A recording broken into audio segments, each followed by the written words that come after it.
موسی علیہ السلام په قوم کې یو لوی شخصیت تیر شوی چې د هغې ذکر الله رب العزت په خپل قرآن حکیم کې کړی او د هغې په نوم باندې یو صورت نازل دی صورت مؤمن هغې کې د یو مؤمن سړي ذکر دی چې هغې ته رجل مؤمنون وایي الله وقال رجل مؤمن من آل فرعون يكتم إيمانه أتقتلون رجلا أن يقول ربي الله نو د هغه رجل مؤمن ذکر الله په قرآن حکیم کې کړی دی او د لوی شخصیت څښتن دی خو هغه رجل مؤمن نبی علیہ السلام فرمایي هغه د موسی علیہ السلام د امت صدیق دی صدیق او زما د امت صدیق چې دی هغه ابوبکر صدیق رضی الله تعالی عنه دی خو نبی علیہ السلام فرمایي چې د موسی علیہ السلام د امت صدیق زما د امت د صدیق پسې نشي رارسېدی ابوبکر صدیق ته الله ډېر لوی کمالات ورکړي نو عزتمندو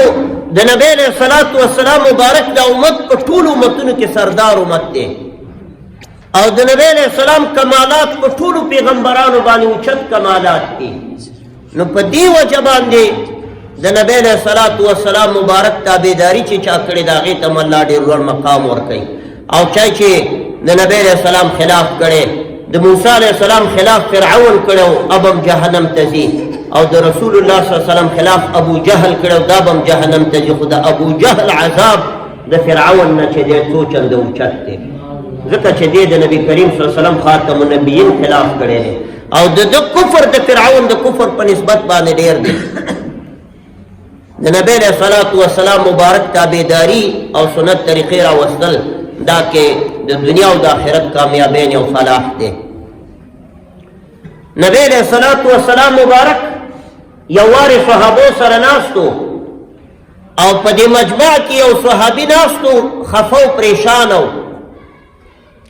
نبی علیہ السلام ته خفګان د علت په اړه کې پوښتنه وکړه چې څه وجه ده چې ته خفه او پریشان یې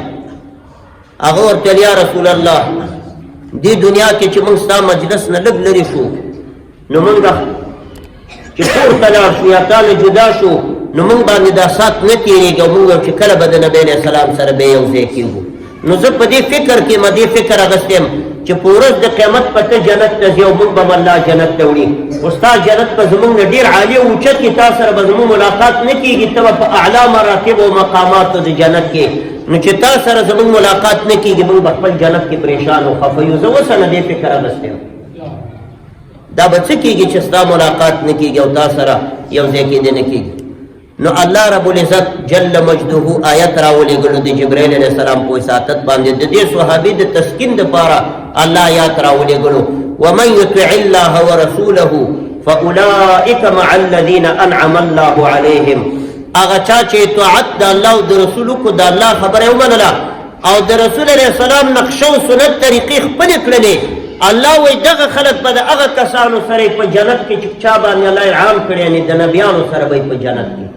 فاولئک مع الذین انعم الله علیهم دغه د نبی علیہ السلام تابعداران به د هغې خلکو سره چې چا باندې الله انعام کړی دی انعام یافته خلکو سره به هغه څوک دي من النبیین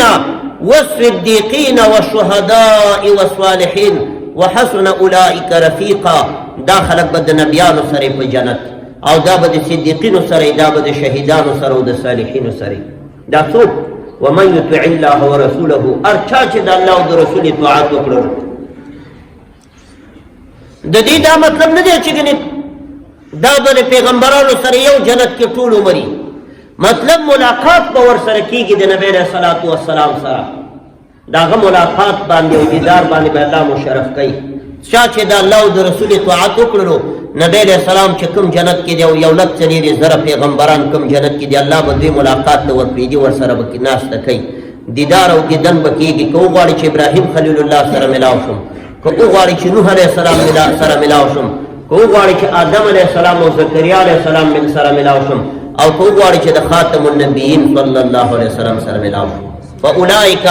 مع الذین انعم الله علیهم من النبیین